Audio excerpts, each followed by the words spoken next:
I'm Subversive, I'm from Loughborough, and I'm a rapper slash lyricist. Well, it all really started for fun, really, as teenagers in the youth club. Everyone would be listening to grime, the freestyles, and it just like was a bit of fun. And then it wasn't until I was about 13 or 14, I sort of like fell down the rabbit hole of underground hip hop when I discovered Des Effects.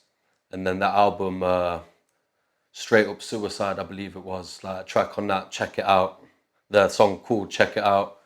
As soon as I heard it, the raw energy, that's, to me, that's when I knew, that's when I started writing hip hop, and I've ain't looked back since. I do what I do, mainly I'd say the passion, like I love it, like writing lyrics is an outlet for me. I just love hip hop, like I love the scene, I love listening to it, and the love of music, I guess, is the reason why I do what I do. Well, I grew up on an estate, my mum, my brothers. Like I never knew my dad growing up, not until I was 15. And I didn't get along well in school, sort of fell with the wrong crowd, but I did end up meeting him. It is a funny story. It's a funny story because it turns out I went to school with one of my brothers and we didn't even know we're brothers. We interacted and everything.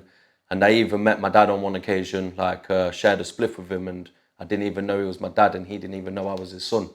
Like it was on a random one. Me and my mate, we used to chill outside the block of flats because my mate was in care. And we used to, same time every night, we used to chill at the bottom and we'd smoke a spliff before the care home come and picked him up. And my dad lived on that bottom flat and he used to come out and smoke a spliff around the same time. And then one time he come out, he was like, that smells nice, try some of this. Oh, thanks, mate. And then a couple of weeks later, my mum was like, oh, Dom, I found your dad on Facebook. All right, let me see what it looks like. And then I see the picture and it's like, flipping out. Mum, you know I smoked a spliff with him the other week. You know what I mean? Didn't even know that's my dad. Like, and he didn't know who I was either. And I ended up meeting him through other family members because like one of my cousins on my dad's side is best mates with cousin on my mum's side, and we ended up meeting up like that. And when I like decide, like, because my dad had a reputation in the town, like, and she was scared of how he'd react if she tried to pursue more. Like she did when I was little, she tried to get him there and he just denied I was his. But the moment like he actually did meet me, he couldn't deny it 'cause I'm a twin, you know what I mean? Like, and getting to know my dad was like getting to know myself because always felt like a black sheep with the rest of my family. Never got along with my siblings, my step siblings. And at school, never got along with peers my own age. I'd always chill with the older kids, and that's how I ended up falling down the wrong path, like getting involved in drugs at a young age and petty crime, and gradually turning to more serious crimes as I got older. So yeah, meeting my dad really felt like things made sense. A lot of the people that I know in my town that are into that are involved in gangs, like they're spitters, they are into the drill, and that's what they try to tell me to get on. But for me, no, I like it. Don't get me wrong. If that there is that, I'm not hating on drill at all because there are some decent like rappers and that bring the vibe, but it's not my cup of tea personally. My goals and ambitions are to really establish myself in the hip hop scene and set myself up. I want to have my own studio set up so I can get into producing and turntablism. One ambition of mine is to put Loughborough on the map because there ain't any scene there. Like there's rappers and spitters, but there isn't anyone taking it serious, and there ain't really consumers like that there that are into it neither. 3 words that define me, I would say, are eccentric, reserved, and evolving. Yeah, I've been writing lyrics since I was about 13, and one of the things that I would say have helped me evolve is listening to constructive criticism from the right people, and also like studying the craft and never thinking that I'm the best, because I've always had the mindset is like, if like back then, if I felt like I was the best, then how can I get better? So in that sense, like even now, like I've spent a lot of years homing my craft, I'm still trying to get better. I want to avoid, every time I write a verse, I want to make it better than the last verse. My flow got better before the lyrics got better and the content. And then the lyrics came with that, got better. And then managing to combine the different elements of my skill together. And it's forever evolving, you know? Like I could probably look, in a couple of years, I'll look back and think that I weren't as good as, you know what I mean? Throughout my life, I've always lived in the moment. So I'm not completely sure where I see myself in the next 5 years. I guess established in the scene, you know, working with people and being able to invest more time, I'd say, and working on myself and stop procrastinating, I guess, yeah. My inspiration comes from a variety of artists and producers, including some people like my friends as well. I'd say MF Doom, Jizza from the Wu-Tang Clan, of course. Eminem's you know, a standard, but he ain't like, he is one of them. Producer-wise, DJ Premier, J Dilla, they inspire like the vibes from the beats is like really inspired me, like the energy from it. Daz Effects, of course, like they're what got me into it in the first place. They'll forever have a place in my heart when it comes to the music. Also, my friend Oliver Rees, he's a big inspiration for me, and he like pushes me to do better. And my friend DJ Lindo as well, like they're both like big inspirations in the sense that they push me to do better, and they will tell me if they don't think something sounds right, and they will give good input.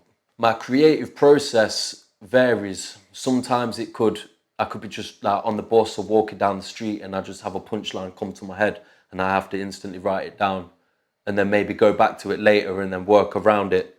You know, like the punchline might not even, like, it might not necessarily be the first bar, but I could work around it.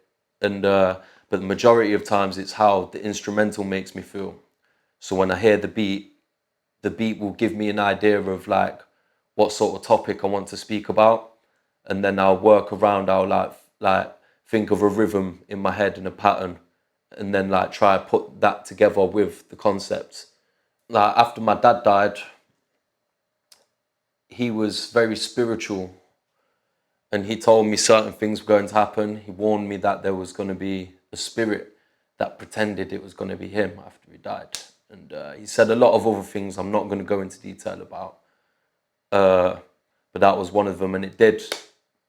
After he passed away, I went deep into the realm of drugs, but I also lived in a flat which was buried on top of a plague burial ground.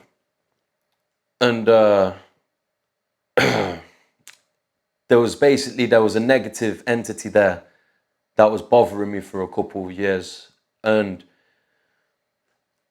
like when I said, people a lot of the time they blame the drugs, but there was shared experiences. For instance, like I had a couple of mates round, and then there was like you had the kitchen door, which was in the living room, and someone had the back there. There was no one in the kitchen, and then in the sink, a plate literally lifted up and then got thrown at the back of the lad's head. Like there were witnesses for that. That ain't just in my head. And the reason I'm saying that is because I was dealing with drug-induced psychosis at the same time.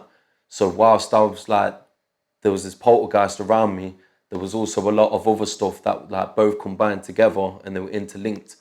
And to this day, like I can look back and think, all right, that was, yeah, in my head. Whereas this, not so much, but there's other things where I can't really tell the difference.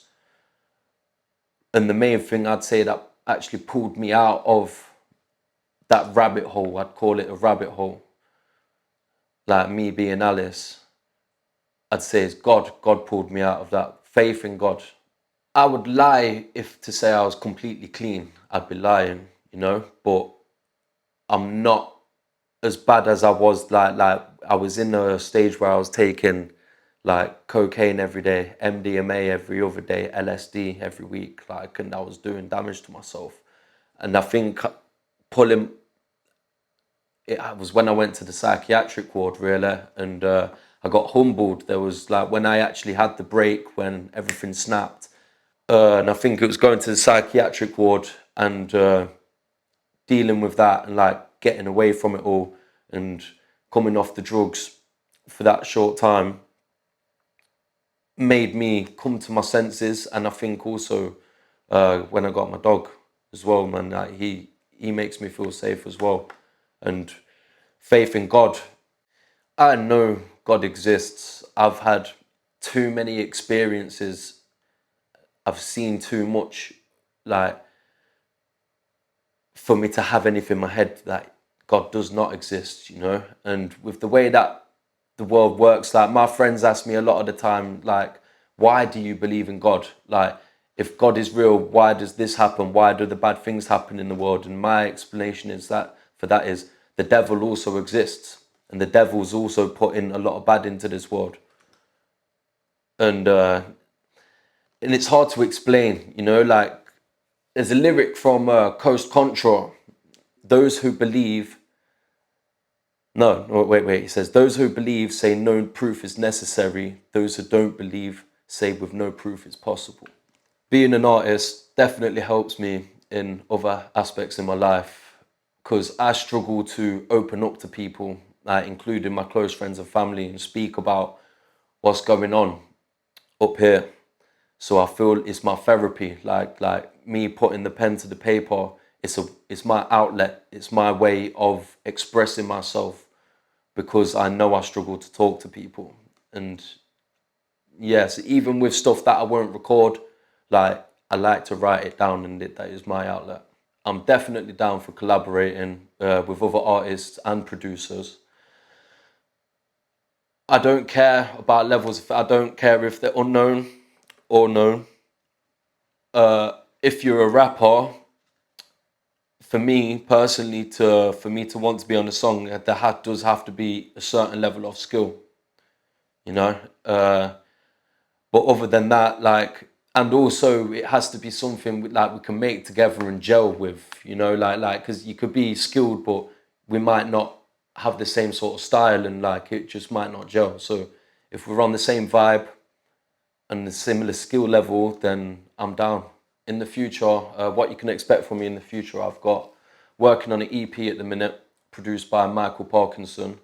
It's titled I'm Ill, Trust No One, with features such as Oliver Rees and Jay Hood. There isn't a release for that just yet. I'm also working on a project produced by Dr. G from Manchester, but that one's on the hush hush.